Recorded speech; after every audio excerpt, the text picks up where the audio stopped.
Merry Christmas.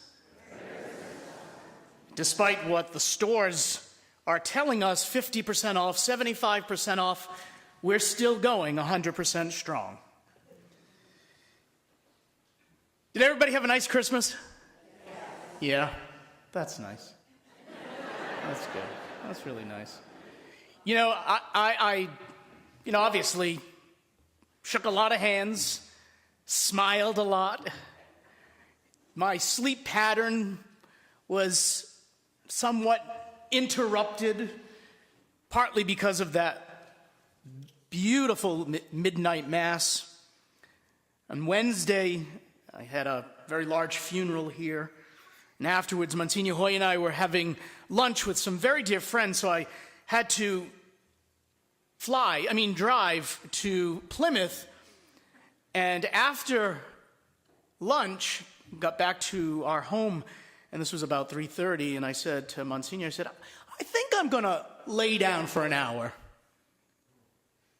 At 7:15, he was knocking on my door to my bedroom, and he said, "You're never going to sleep tonight."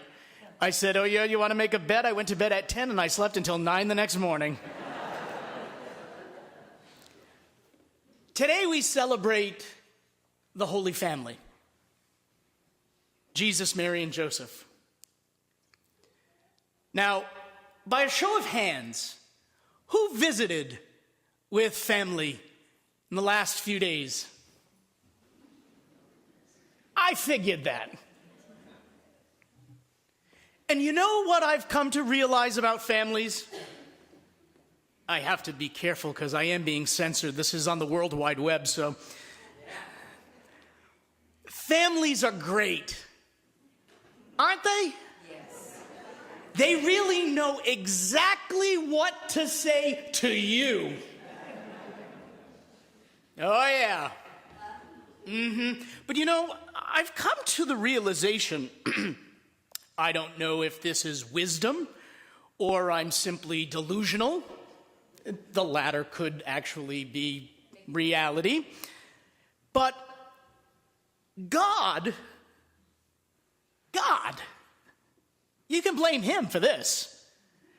God has chosen for you each and every one of your relatives.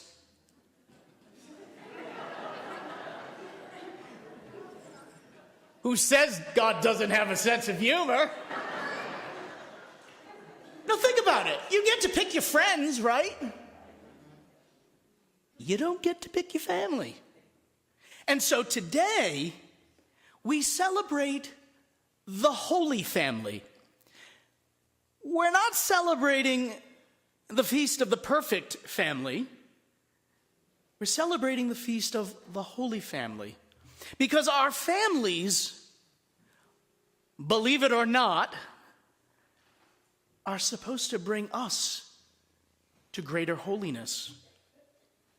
And we are challenged to bring our families to holiness.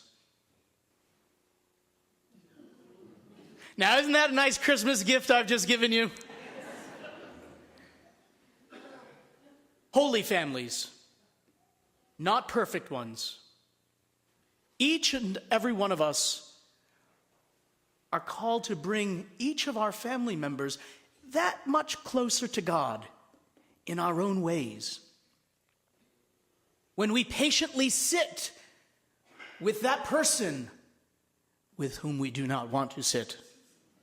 When we visit or we reach out to someone in our family who drives us crazy, we bring about a greater sense of holiness in our families because we're putting aside the division. You know, the devil loves that division stuff. He loves when families are torn apart. He thrives on it.